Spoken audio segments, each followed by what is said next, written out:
First of all, thank you everybody for being here. It's great that you're here. I hope that you're getting as much out of this as I do going through it. It's I ran into my nephew yesterday. He went to seminary. He teaches religion at a school.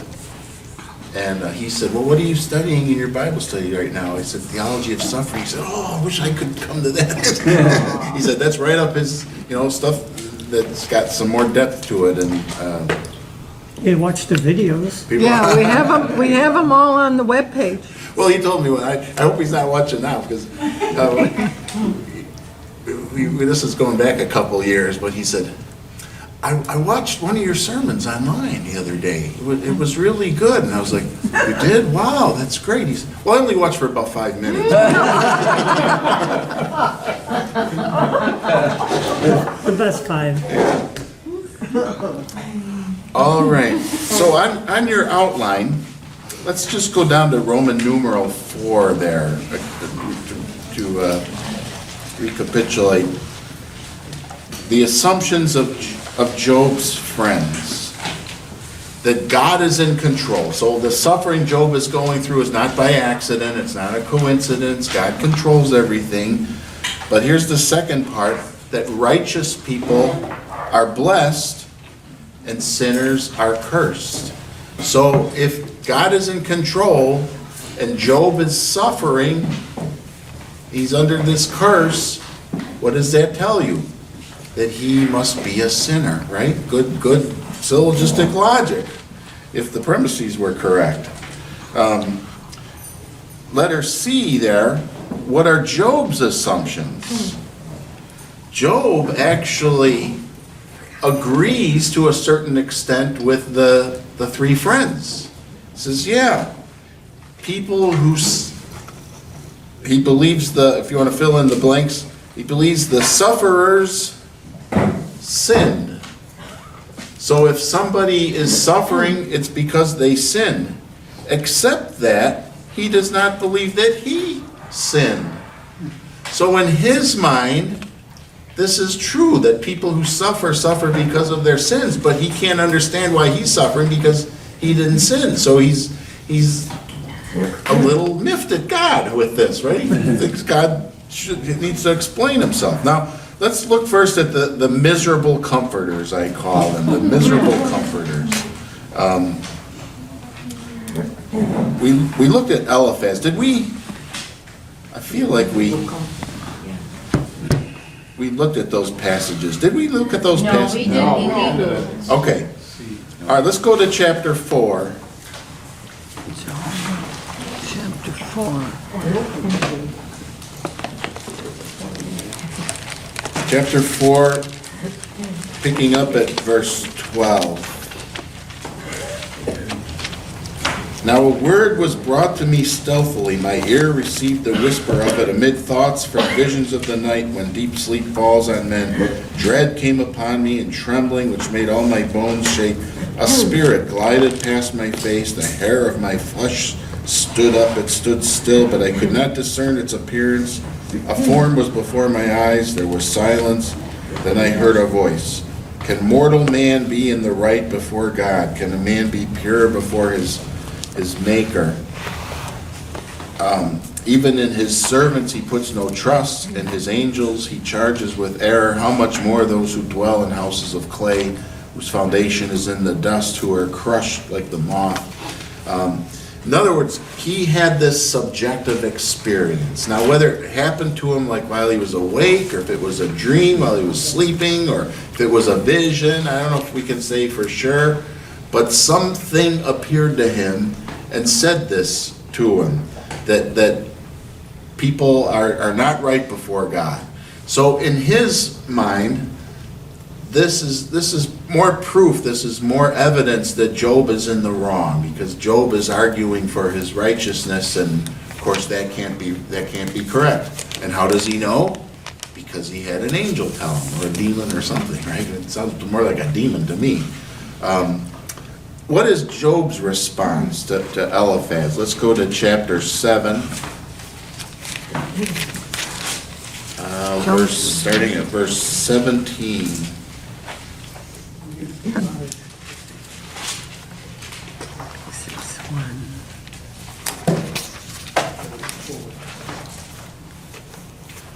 What is man that you make so much of him, and that you set your heart on him? Visit him every morning and test him every moment.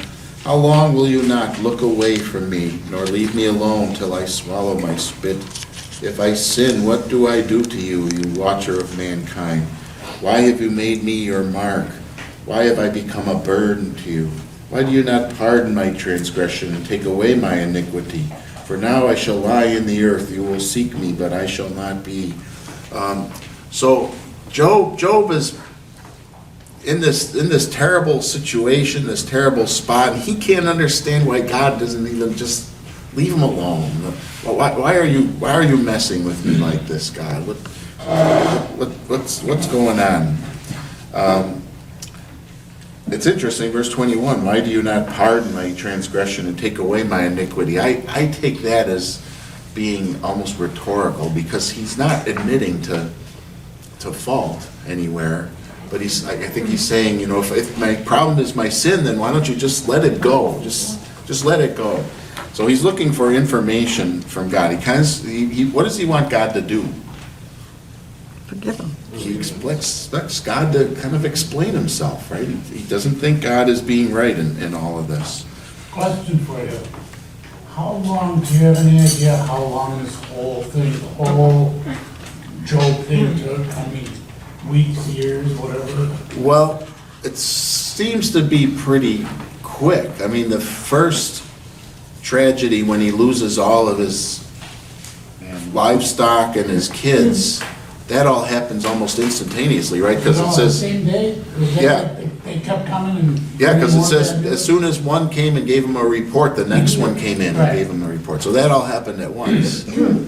And then with the boils on his skin, we don't know how long it took for that to happen. I can't imagine it was very long, because the devil goes up and reports to God right after the losing of all the other things. Then it did though, it ended up, he got his flocks back, he got more kids. Oh, we're gonna come to that, So yeah. Yeah, that's, So yeah, he had to been childbearing age Yeah, it had to be at along with least his 9 wife, months. yeah. Yeah. And he sat for a week with his friends. So I think everything we're reading here has all happened short within, term. a week, less, a little over a week. Let's look at the second comforter, that's Bildad. So chapter 8, let's go to verse 8. For inquire, please, of bygone ages, and consider what the fathers have searched out, for we are but of yesterday and know nothing, for our days on earth are a shadow. Will they not teach you and tell you and utter words out of their understanding? Also to verse 20, behold, God will not reject a blameless man or take the hand of evildoers. So Bildad's, whereas Eliphaz was leaning on a subjective experience, something that happened to him. This is how I know you're wrong, Joe, because this is what happened to me, and I can tell you. Bildad is relying on tradition, right? This is the way it's always been. This is the way people have always understood it and known it, that the blameless man doesn't suffer, so you can't possibly be blameless, is the implication. And then the third one is Zohar. And Zohar is the rudest of all the three, right? Let's go to chapter 11. Oh, before we do it, let's look at Job's answer to Bildad. Chapter 9, verse 33.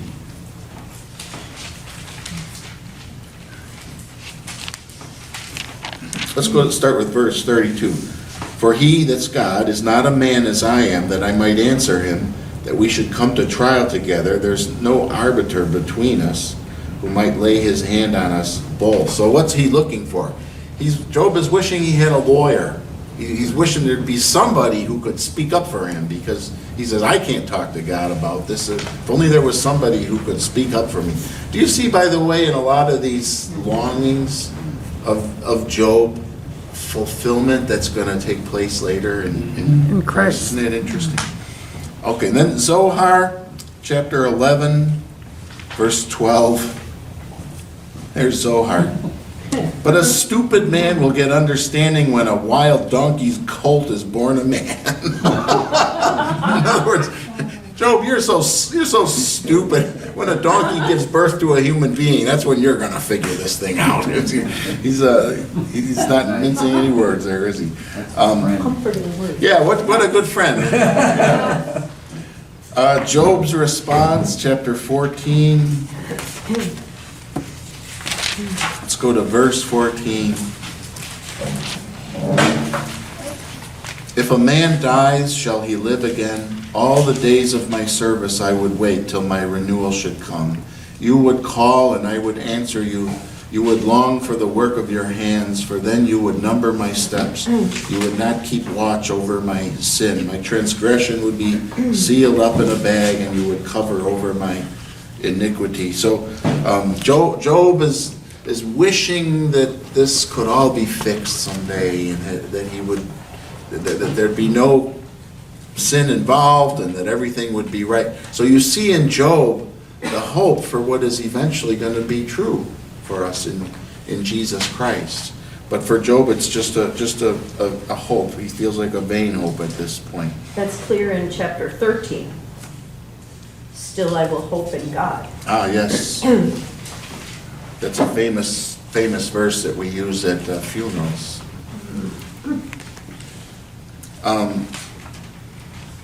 All right, but Roman numeral 5, letter D. So then there's two more cycles where each of the friends speak and Job answers, except for the third cycle where Zohar doesn't even say anything. He's kind of like done. But really the next two cycles don't add anything substantially new to the argument. They're just rehearsing all of this.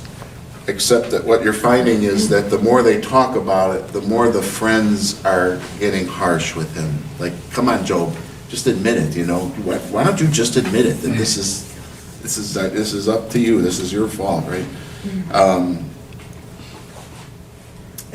Job grows more defensive. So the longer these go on, the more Job starts insisting, no, this isn't right what happened to me, I don't deserve this.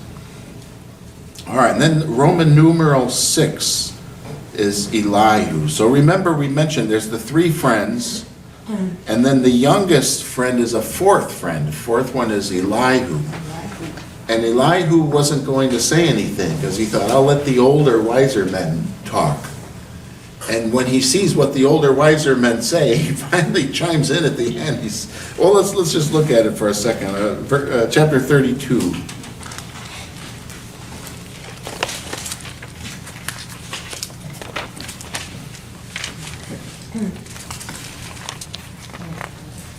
Chapter 32, starting at verse 1. So these three men ceased to answer Job because he was righteous in his own eyes. So he sees himself as righteous, and they can't get anywhere with trying to convince him that he must have sinned to deserve this. Then Elihu, the son of Barachel the Buzite, I don't know who those people are, of the family of Ram, burned with anger. He burned with anger at Job because he justified himself rather than God. He burned with anger also at Job's three friends because they had found no answer, although they had declared Job to be in the wrong. Now Elihu had waited to speak to Job because they were older than he, and when Elihu saw that there was no answer in the mouth of these three men, he burned with anger. Elihu, the son of Barachel the Buzite, answered and said, I am young in years and you are aged, therefore I was timid and afraid to declare my opinion to you. So he was holding his peace until now everybody's quiet, and now he's angry at all of them. And you can see what he's angry at there, right? Okay. What does he see in Job that Job has justified himself rather than God? What is one of the most powerful impulses in every human being? Self-justification. As soon as you get any kind of criticism, as soon as anyone points anything out to you, as soon as something doesn't go right, what do? You have some immediate explanation in your heart as to why this isn't The reason. your fault, yeah, or whether you had a good reason for it, or whatever it is. We all do it. I see it in people all the time. And it's in me too, by the way. That's one reason marriage is such a good thing. If you're not married, you should get married. What was it this morning? I can't try to remember. This morning, I hardly saw you this Oh, I morning. know. I had a piece of paper, and we got in the car, and she had some stuff in her hand. I said, "Don't put it on top of that paper and crinkle it. I need to keep that paper good." So she tried to hold it in her hands, but then when she got out of the car, she put stuff on the paper and crinkled it. And I said, "Honey, you crinkled my paper." She said, "Well, I had to put the stuff somewhere." I didn't hear you say that. There's a defense, yep. But truth be told, I do this all the time too, right? Everything she tells me, I always have an excuse for it. It's self-justification is the most powerful impulse in all of us. And he's angry at the three friends. On your outline, it says chapter 32, verse 30. It should be chapter 32, verse 3. There's an extra 0 there. But he's angry at the friends because they're condemning Job wrongly. All right, so the simple formula of Job and the friends is too neat and unambiguous. If you want to fill in those blanks, the righteous and innocent suffer too. Let's go to chapter 36.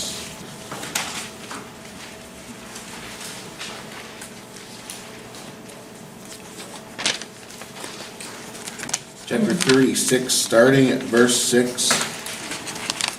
He does not keep the wicked alive, but gives the afflicted their right. He does not withdraw his eyes from the righteous, but with kings on the throne he sets them forever, and they are exalted. And if they are bound in chains and caught in the cords of affliction, then he declares to them their work and their transgressions, that they are behaving arrogantly. He opens their ears to instruction and commands that they return from iniquity. If they listen and serve him, they complete their days in prosperity and their years in pleasantness. If they do not listen, they perish by the sword and die without knowledge. The godless in heart cherish anger. They do not cry for help when he binds them. They die in youth, and their life ends among the cult prostitutes. He delivers the afflicted by their affliction and opens their ear by adversity. So he's acknowledging here that the wicked suffer and that the righteous are blessed. But in verses 8 and 9, the righteous can suffer too. And they can be subject to arrogance, even though they're righteous because of their suffering. Let's go back and review a few other passages that just kind of highlight that. Chapter 13.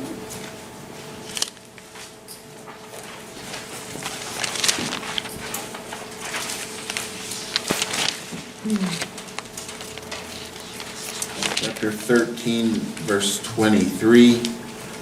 How many are my iniquities and my sins? Make me know my transgression and my sin. Why do you hide your face and count me as your enemy? Let's go to chapter 33.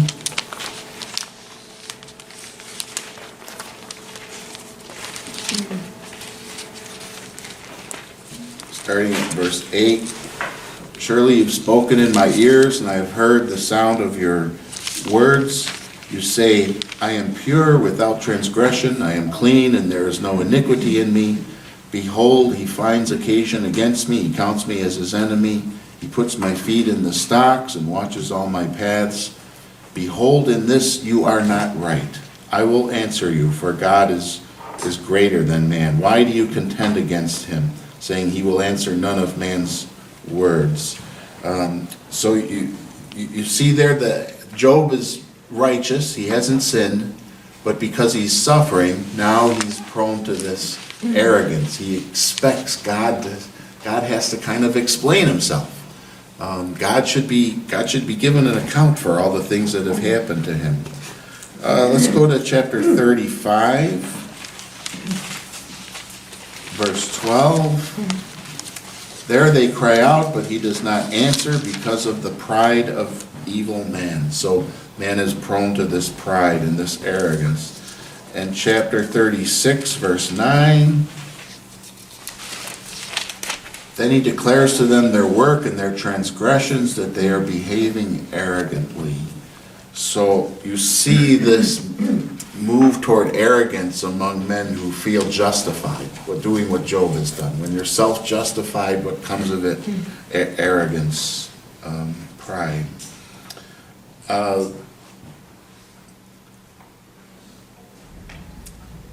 What we need to understand is that God has other purposes in suffering besides punishing people for their sins. So this is taken from Walter Kaiser. I told you I've studied under some of the best teachers in the whole world. Walter Kaiser, very famous Old Testament professor. There is such a thing as retributive suffering. That is suffering where God is paying someone back for what they did. They've done something wrong, and the suffering they're going through is the consequence and the result of what they did. That's what Job and his friends view all suffering as. That's the way they think all suffering is. But there's other kinds of suffering too. There's disciplinary suffering. Let's go, for example, to Hebrews chapter 12.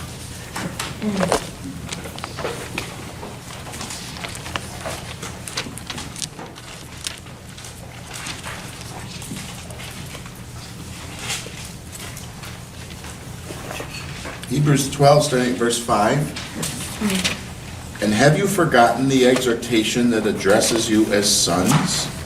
My son, do not regard lightly the discipline of the Lord, nor be weary when reproved by him. For the Lord disciplines the one he loves, and chastises every son whom he receives. So some people suffer as a discipline, meaning as a way for God to improve them, to make them better, right? When those of you that had kids, when you punished your kids, were you punishing them with retributive punishment or with disciplinary punishment? See the difference there? Punishment that's retributive is, this is what you deserve for what you did. But parents don't punish their kids that way, do they? Their punishment is disciplinary. This is to teach you not to do that again. Yes? Wasn't it almost kind of the same? Because if, like, say you took the car without accident, and you get grounded for it, is that retribution or is it discipline? What do you all think? Disciplinary. I think it's discipline. Teaching you not to do that again. Yeah. What about if you give them a whack first? Same thing, isn't it? That's, I mean, that's. So what would be the what would be the wrong response? Like a retro, Yeah. like what would, for a kid taking, like what would be the wrong response as a parent? you say it's discipline, so what is Like an example of that, yeah. Yeah. Like, what's an example?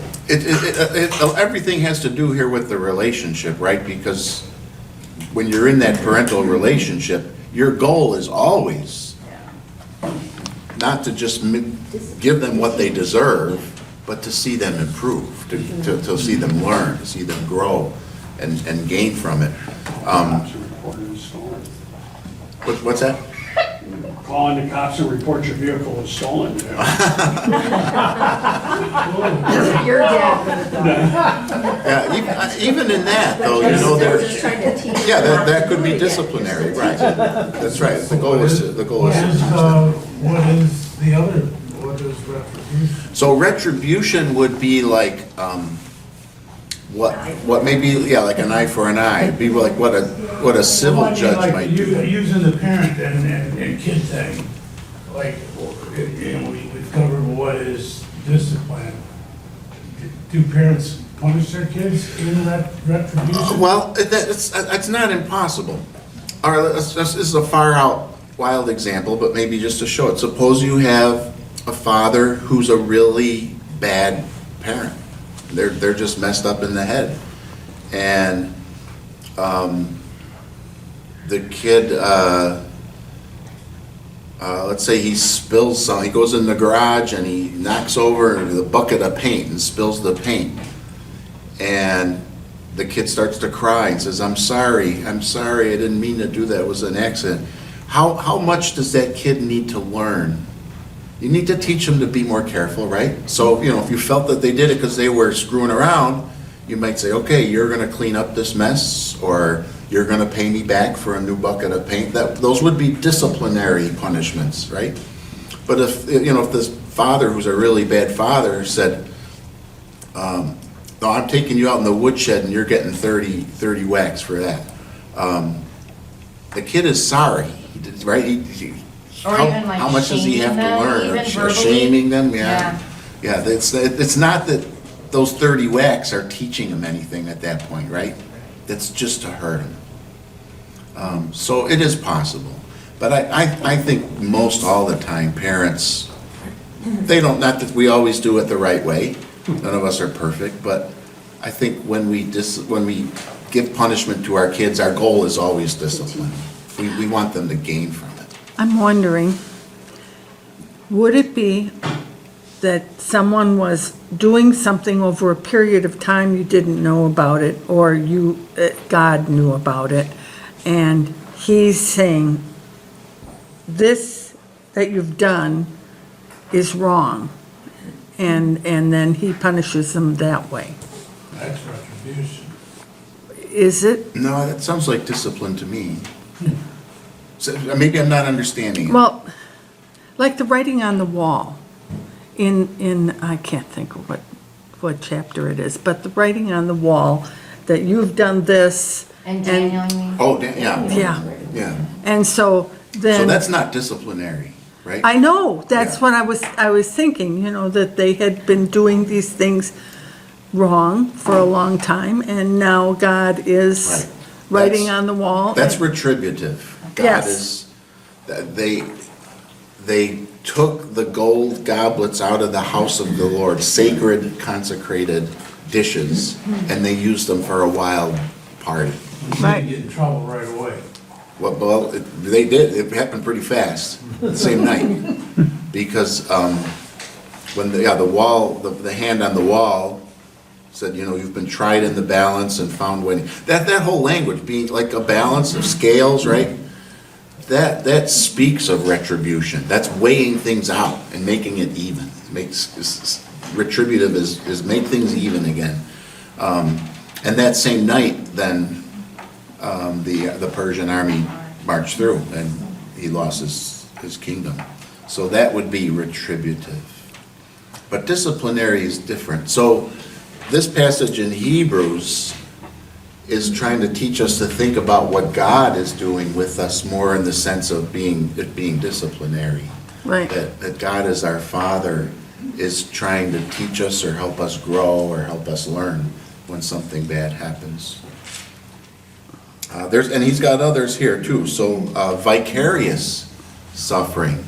So suffering sometimes is not for you at all. You're suffering in place of somebody else. The biggest example I can think of are all these animal shows. You see, I watch too much of this stuff on TV, right? But why do animals suffer like that in the world so much? Because people are doing. It's because of Adam and Eve. They sinned, and the whole world suffers the result of sin. So a lot of suffering is vicarious. It's not what they did.